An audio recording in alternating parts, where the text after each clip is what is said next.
12대 안에 있는 감옥을 말합니다. 감옥 안에 지금 예레미야 선지자가 갇혀 있습니다. 여러분, 여기에 이 선지자의 이 사명은 무엇이겠습니까? 하나님의 말씀을 대언하는 사명이 있어요. 선지자는 하나님의 말씀을 선포하는 이런 사명을 갖고 있어요. 그렇다면 지금 예레미야가 이 12대 뜰 안 감옥에 갇혀 있다는 말은 결국 무슨 뜻입니까? 지금 예레미야가 살고 있는 그 시대 상황, 영적인 상황을 잘 대변해주는 그런 사건이라고 볼 수 있어요. 다시 말하면은 선지자가 하나님의 말씀을 선포하는 것이 기정사실인데 지금 예레미야가 선지자의 역할을 못하고 있어요. 왜 못할까? 말씀을 거역하는 어둠의 세력들이, 하나님을 거역하는 불신앙의 세력들이 지금 그것을 가로막고 있더라는 거죠. 지금 예레미야가 처해 있는 영적 상황이 바로 이런 상황이에요. 그런데 오늘 이 본문을 보시면은 이 같은 위기적 상황 가운데 놓여 있었던 예레미야에게 하나님께서 1절 하반절에 보시면은 이렇게 말씀하셨어요. 여호와의 말씀이 그에게 두 번째로 임하니라 그랬습니다. 하나님께서는 예레미야가 선지자로서 아무것도 할 수 없는 절망적인 상황에 놓여 있을 때에 하나님이 개인적으로 예레미야에게 말씀으로 찾아오셨다 그 말입니다. 그래서 1절 말씀에서 우리가 주목할 단어가 두 가지가 있어요. 하나는 예레미야가 지금 갇혔다는 사실이고 갇혔다는 말이에요. 그리고 이 말은 반대로 임하다. 뭔가요? 하나님의 말씀이 임했다는 겁니다. 네. 여러분, 여기에 갇혔다는 말과 임했다는 말은 사실 이것은 완전히 다른 의미의 말이에요. 갇힌 것은 뭡니까? 모든 것이 막혀있는 상황이에요. 그런데 보십시오. 모든 것이 절망적이고 모든 것이 막혀있는 그 상황에 바로 그곳에, 바로 그 순간에 여호와의 말씀이 예레미야에게 임하였다는 것입니다. 여기는 상당히 영적인 의미가 있잖아요. 때때로 우리가 만나는 이 삶의 정황을 인간적인 눈으로 보면은 갇힌 상황이 얼마나 많은지 몰라요. 절망적인 상황. 모든 상황이 종료되어져서 이제는 내 손으로 도저히 감당할 수 없는, 손쓸 수 없는 그런 절망적인 상태에 갇혀버린 상태. 갇혀버린 상황. 아무리 그 문제를 해치고 풀어보려고 해도 여전히 답이 없는 답답한 상태. 그런데 여러분, 중요한 것은 바로 그런 상황 가운데에서도 하나님께서 보실 때는 아직 끝난 것이 아니다는 사실입니다. 여러분, 우리는 이 사실을 분명히 기억해야 합니다. 여러분, 우리 성도들에게 있어서 최악의 상태가 언제인 줄 아십니까? 돈이 없고 돈이 바닥나고 뭐가 다 잃어버리고, 그게 문제가 아니에요. 그게 최악의 상태가 아니에요. 진짜 최악의 상태는 하나님의 말씀이 들리지 않는 상태.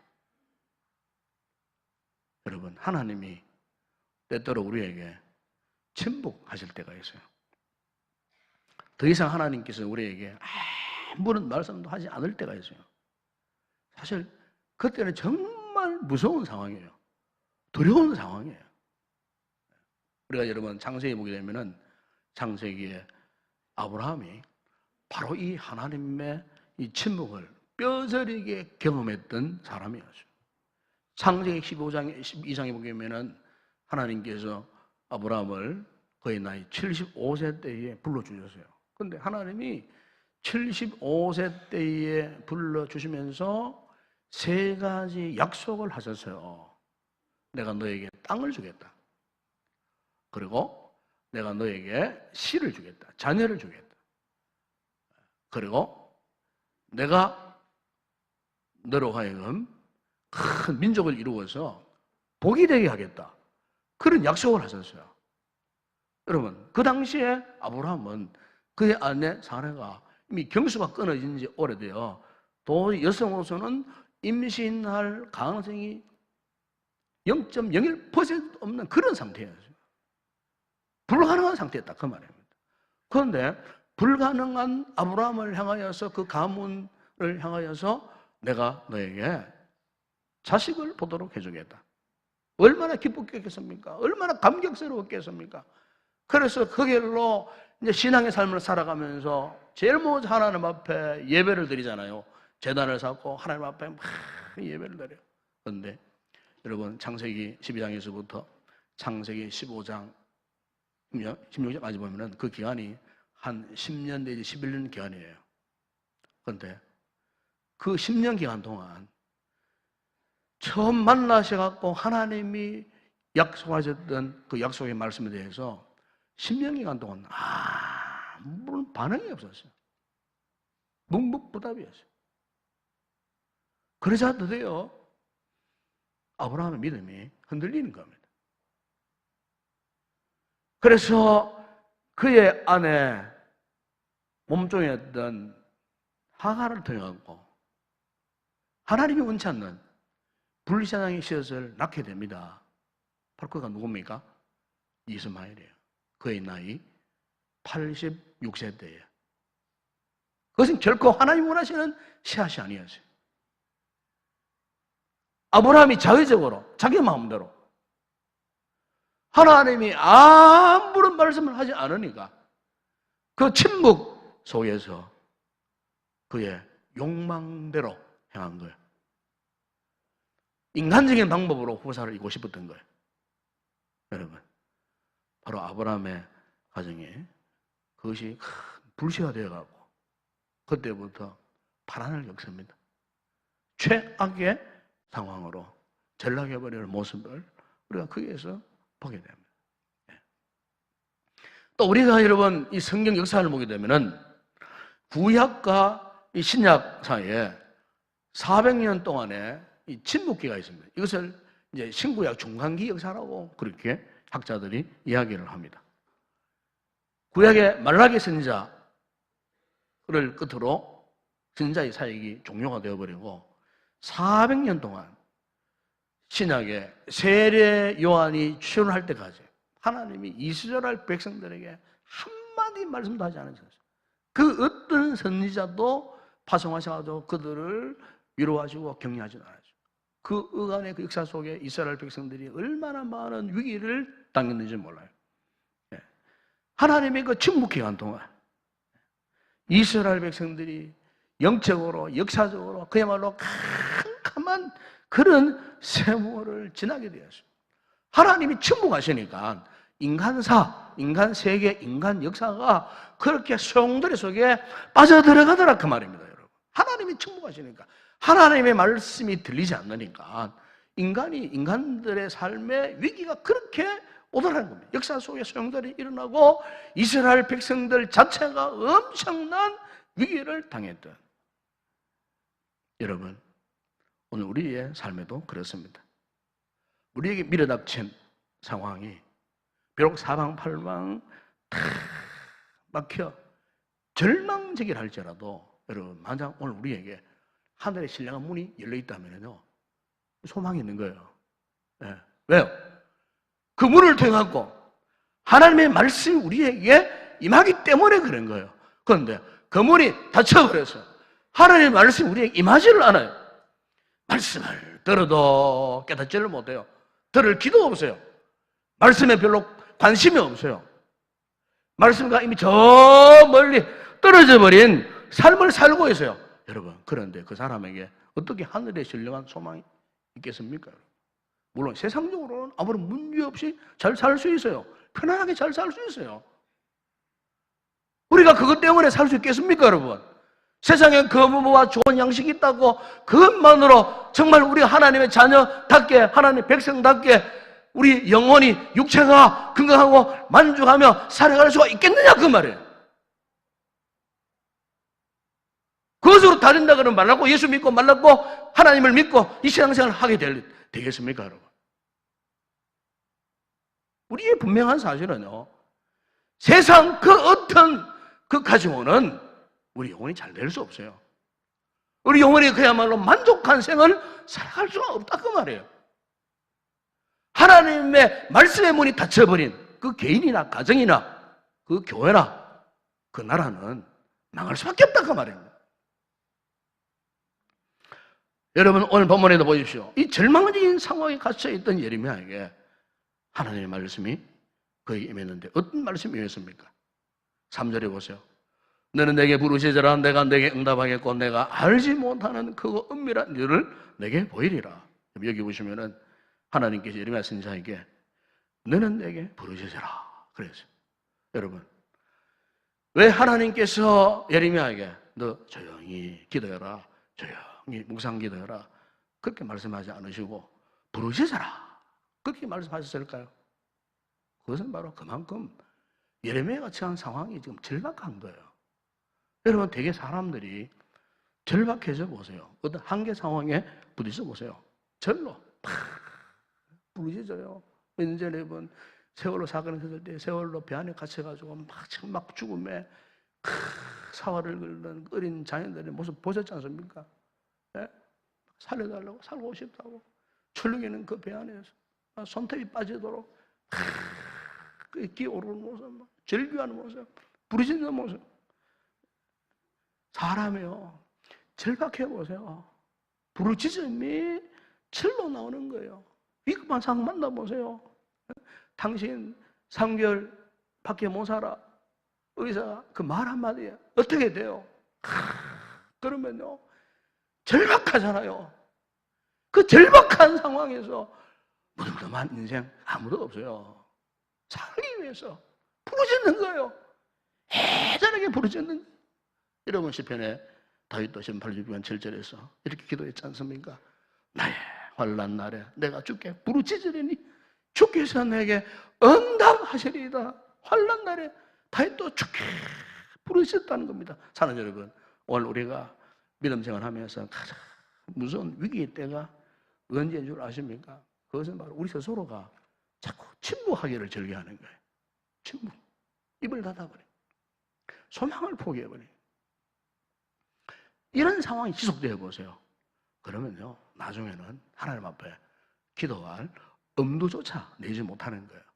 절망 상태에 빠져버리니까 가능성이 차차 보이지 않는 거예요. 입이 닫혀버리고, 입이 닫혀버리니까 그 마음의 문조차도 닫혀버리는 거예요. 완전히 영적으로 무기력한 상태에 빠져들어가 버리는 거예요.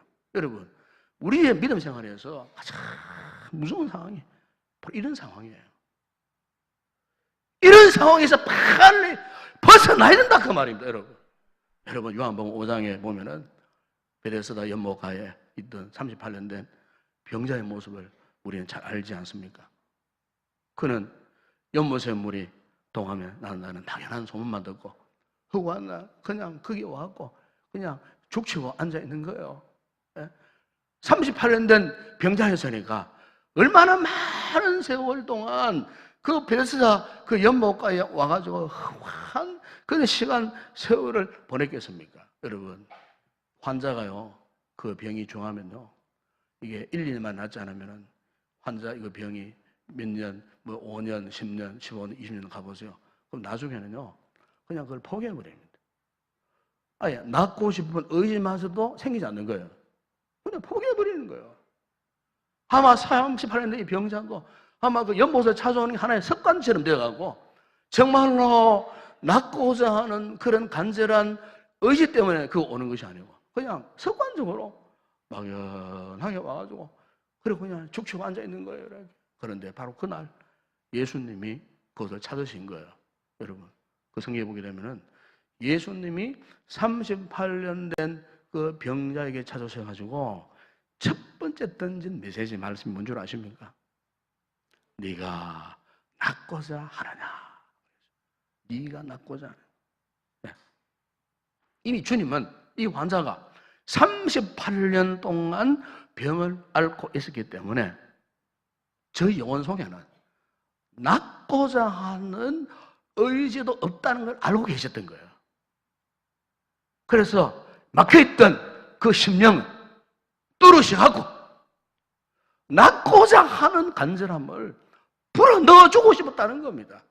그 주님께서 하신 말씀, 그게 네가 진정 낳고자 하느냐. 그동안 부정적이고 절망적이고 어두움의 세력에 갇혀있던 그 영혼에게 소망의 삭설 튀어 올려주시기 위해서 네가 낳고자 하느냐. 그렇게 질문하신 거예요. 여러분, 오늘 본문에서 하나님께서 예레미야 선지자에게 너는 내게 부르짖으라 하는 이 말씀도 같은 일맥이에요. 시기대 뜰에서 갇혀서 부정적이고 어둡고 절망적인 암울한 상황에 누려있던 그 마음을 걸러내시기 위해서 너는 지금 부르짖는 방법 외에는 다른 방법이 없다는 겁니다. 여러분, 오늘 우리의 삶에 있어서 가장 무섭고 가장 절망적인 상태는요, 어떤 감옥에 갇혀 있는 것이 아니에요. 중요한 것은 오늘 우리의 기도가 지금 중단되었다 하는 겁니다. 그러므로 너는 내게 부르짖으라 한 이 말씀은 단순히 기도의 의미를 뛰어넘어서 지금 현재 너의 믿음의 태도가 어떠냐 그 말이에요. 나를 향한 신앙의 태도가 어떠냐 그 말이에요. 그 태도를 바꿔라. 주님께서 말씀하셨듯이 너는 계속해서 구하고 계속해서 찾고 계속해서 두드리라. 참으로 우리가 하나님 앞에 주님과 나와의 관계 속에 우리가 일평생 동안 살아감에 있어서 여러분 우리가 하나님 앞에 계속적으로 구하고 찾고 두드리는, 여러분 오늘 우리가 믿음 생활하면서 당면한 이 모든 문제를 사실 가만히 보면은요, 그 문제의 그 발원제가 외부의 어떤 영향이 있지 않습니다. 외부의 어떤 사람, 어떤 상황 때문에 있는 게 아니에요. 정작 그 문제의 원인은요, 내 안에 있어요. 내 안에. 여러분 안에 있어요. 무슨 말입니까? 이것은 기도가 응답되고 안 되는 것보다 더 중요한 것이 우리가 기도를 해야 된다는 기도를 해야 된다는 거예요. 감옥에 나오고 안 나오고 이게 중요한 게 아니에요. 무엇보다도 기도가 중요해요. 기도가 우선이라는 거예요. 지금 하나님께서 예레미야에게 이것을 말씀하고 있는 거예요. 아마 하나님께서도 절박한 심정으로, 간절한 심정으로 예레미야에게 촉구하고 있는 거예요. 너는 내게 부르짖으라. 그러면 내가 내게 응답하게 한다. 모든 상황을 불문하고 기도하면 응답하시겠다는 겁니다. 예. 여러분, 사실 우리가 기도하잖아요. 기도의 결론은 사실 응답이 있지 않습니까? 그렇죠? 예? 응답이 있어요. 왜 기도해야 됩니까? 응답 받아야지. 우리가 원하는 방식이든 원하지 않던 식이든 어쨌든 하나님께서는 기도하면은 어떤 방식으로든지 우리에게 반드시 응답하신다는 약속을 하신 거예요. 하나님께서 당신을 사랑하시는 그 자녀들이 힘들고 어렵고 낙망하고 절망스러울 때에 너무나 답답해서 주님을 찾아와서 주님 앞에 부르짖고 기도하는데 주님은 절대로 우리의 기도를 외면하시는 분이 아니라는 거예요. 우리 성도의 기도를 절대로 몰라라 하시는 그런 분이 아니라는 거예요. 반드시 우리의 어떤 기도의 제목이든지 그 기도에서 응답하시는 하나님.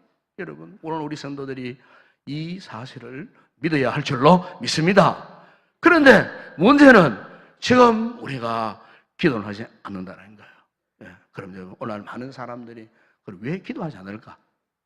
기도하지 않는 이유가 뭘까?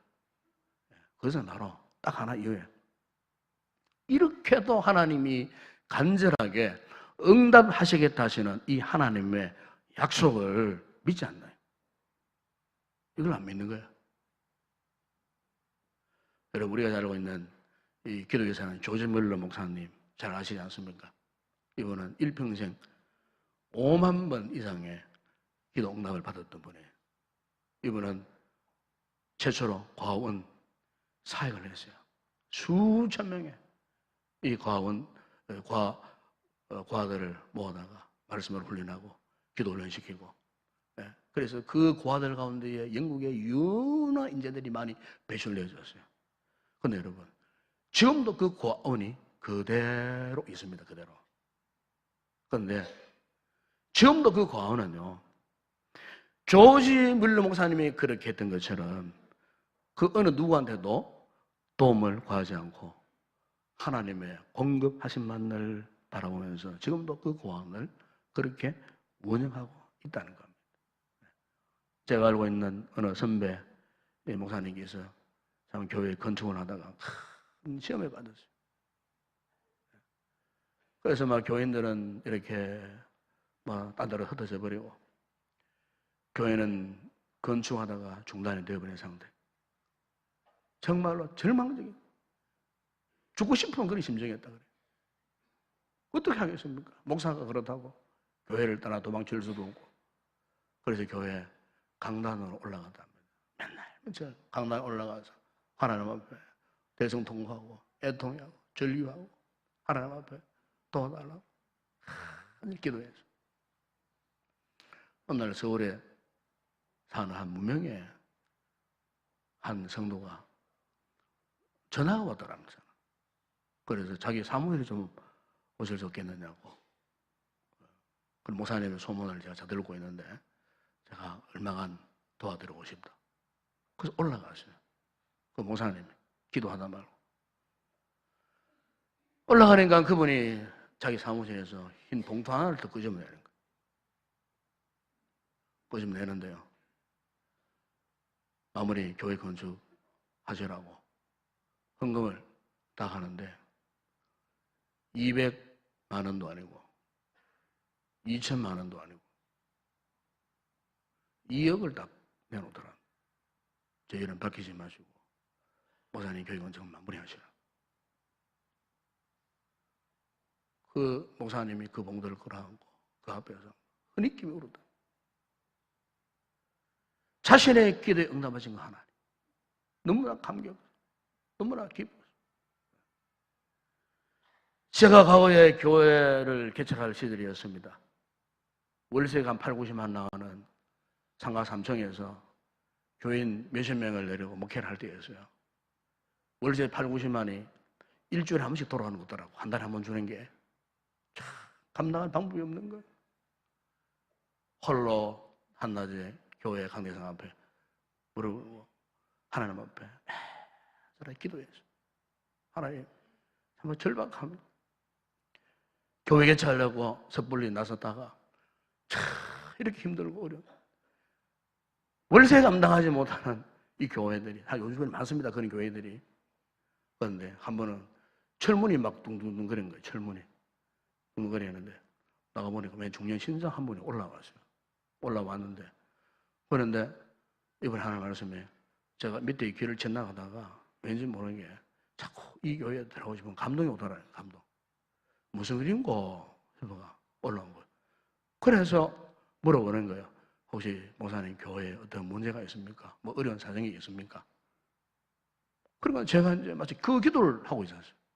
그런데 그분이 한 달치와 비슷한 어떤 금액으로 그분이 그렇게 헌금을 하고 하시는 기적 같은 역사가 일어나요. 기적 같은 역사. 한 번 어떤 집사님 한 분이 우리 교회 앞에 새벽 기도 시간이었어요. 아마 이분이 개인 택시 운전사인데 그 전날부터 운전을 하고 새벽에 이제까지 하고 들어가려고 하다가 하필 우리 교회를 지나가는데 갑자기 감동이 오더라는 거예요. 차를 세워놓고 예배당에 올라왔어요. 저희 부부가 새벽 기도를 드리는 그 자리에 왔다 그 말이에요. 그분이 뒤에 기도하다가 감동을 받은 거예요. 하루 벌의 일당을 고스란히 그냥 우리 교회에 헌금하려고 하는데 얼마나 기쁨으로 감사함으로 처음부터 그 모습이 제가 생생합니다. 후에 그분이 장모님 되셨습니다만 제가 왜 이런 이야기를 드리냐면은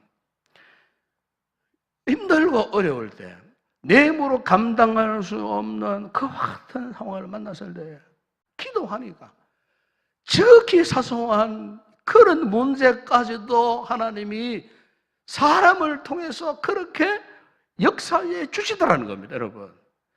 엘리야가 목마르고 배고플 때에 까마귀를 통해서 어떠했습니까? 떡과 고기를 물고 와서 그를 먹여주셨던 그 하나님, 하나님을 전폭적으로 의지하고 그분께 내 인생의 문제를 맡기고 기도 응답의 확신을 가지고 하나님 앞에 부지런히 애쓰고 기도하니까 하나님께서 그 모든 상황을 바꾸어 주시다는 겁니다, 여러분. 여러분, 오늘 본문에서 예레미야 선지자가 이렇게 부르짖어 응답받은 것이 무엇입니까? 6절에 7절을 보십시오. 그 응답이 구체적으로 나옵니다. 하나님께서 당시 패역하고 반역을 일삼던 이스라엘 백성들을 마지막까지 심판하시려고 작정하셨어요. 그런데 예레미야가 하나님을 향해 부르짖고 기도했을 때에 예레미야의 그 기도를 들으시고 그분의 마음을 돌이키시고 범죄하고 타락한 이스라엘 백성들을 용서하시기를 바꾸셨다는 겁니다. 용서하기를 작정하셨다는 겁니다. 예레미야 33장 6절에 7절 보세요. 그러나 보라, 내가 이 성읍을 치료하며 고쳐 낫게 하고 평안과 진실이 풍성함을 그들에게 나타내실 것이며 내가 유다의 포로와 이스라엘의 포로를 돌아오게 하여 그들을 처음과 같이 세울 것이며, 무슨 말씀입니까?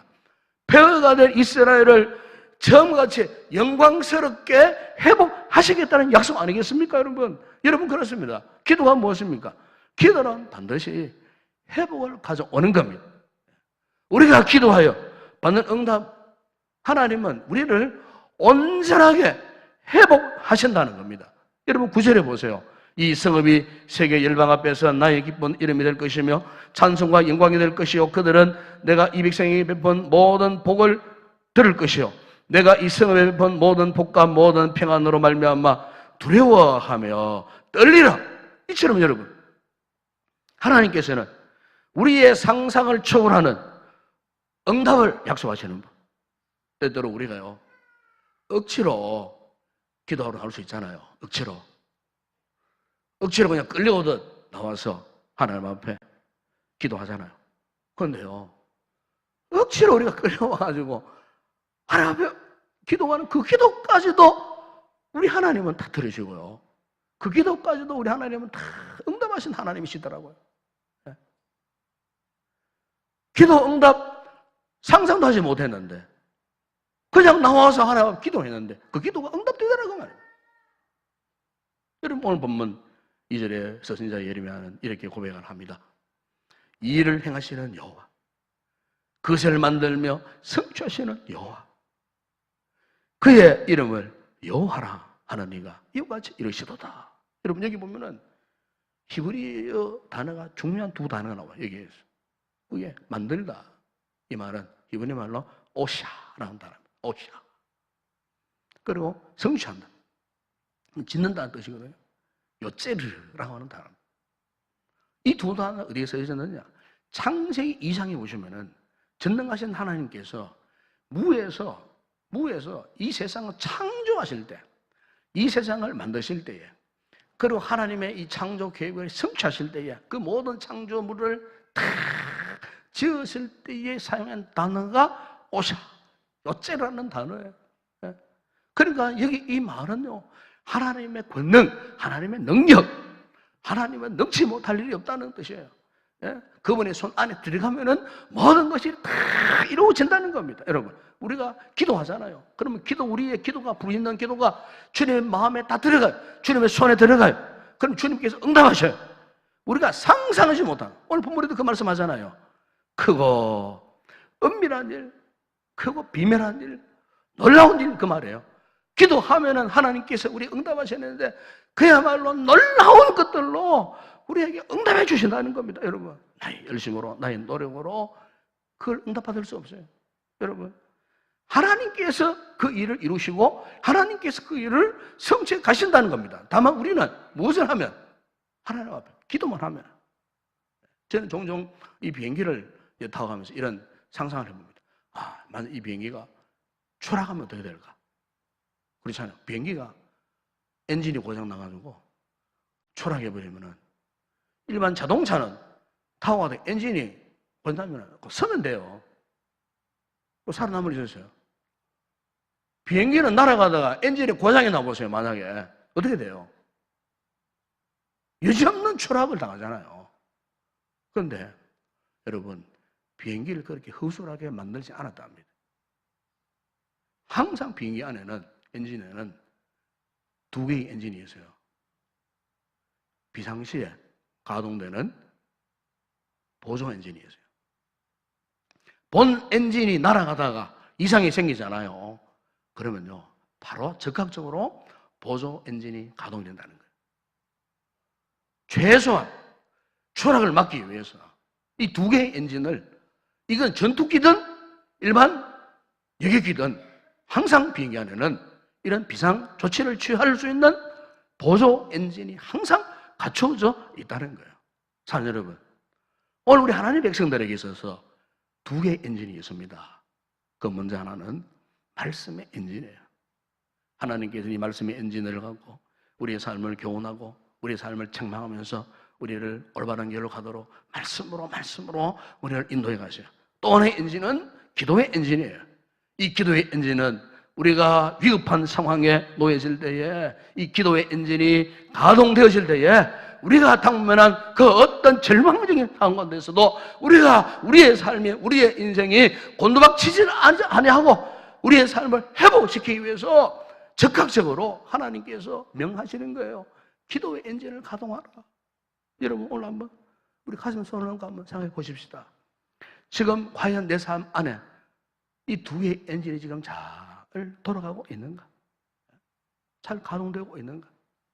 혹시 한쪽 엔진, 보조 엔진이까지도 고장나 있지는 않는가? 참 여러분, 우리 하나님은 분명히 말씀하지 않습니까? 이 일을 성취하시고 이 일을 만들어 가신 하나님, 전능하신 하나님 믿으십니까? 우리가 아무리 절망적인, 아무리 힘들고 인생 눈물 골짜기로 통행한다 할지라도 그곳에 많은 샘의 곳이 되게 하시겠다고 하셨다. 그 하나님, 우리가 정말로 그 하나님을 믿고 여러분이 정말로 하나님을 절대적으로 의지한다면 우리가요, 그분께 기도하지 않을 수 없죠. 네, 왜요? 우리의 기도가 곧 믿음이기 때문에 그래요. 믿음이 곧 기도고 기도가 곧 믿음이기 때문에 그래요. 우리가 정말로 하나님 앞에 진정한 믿음을 가진 사람이면 하나님 앞에 기도하지 않을 수 없어요. 우리 교회가 내일부터 2주 동안 특별 새벽 기도를 하는데 여러분, 기도하러 나오세요. 그동안 기도에 엔진이 종되는 분들이 계신다면 새벽 기도, 철학 기도, 개인 기도, 이런 기도가 종돼 있는 분들은 이런 특별 새벽기를 통하여서 기도의 엔진이 다시 재가동되어야 할 줄로 믿습니다.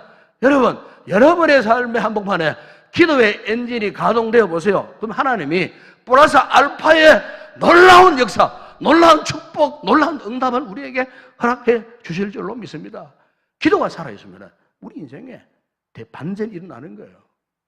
왜 눈물 흘리고 죽겠다고 절망합니까, 여러분? 왜 포기합니까? 왜 쓸데없는 세상 염려, 걱정 속에 빠져 살아가고 있습니까? 기도가 없는 탓 아니겠어요, 여러분? 기도의 엔진이 꺼져 있는 탓이라 그 말이에요.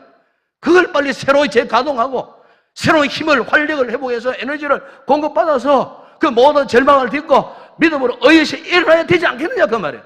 저 역적 하늘을 우리가 비상해야 되지 않겠느냐 그 말이에요. 그러기 위해서는 기도가 필요합니다. 한번 따라합시다. 오직 기도하면 됩니다. 아멘. 기도하겠습니다. 거룩하신 아버지 하나님, 참으로 우리의 삶에 어떤 갇혀있는 상황, 절망적인 상황이 할지라도 영적인 기도의 엔진이 가동되면 모든 상황이 대반전, 대역전이 이루어지는 역사가 일어날 줄로 믿습니다. 우리 말씀을 통하여 부르짖고 기도할 때에 오직 기도면 된다는 이 놀라운 진리, 이 사실을 확신하고 오늘 우리의 기도의 삶의 모습이 회복되어지는 놀라운 은혜를 있게 하여 주시옵소서. 예수님의 이름으로 기도드리옵나이다. 아멘.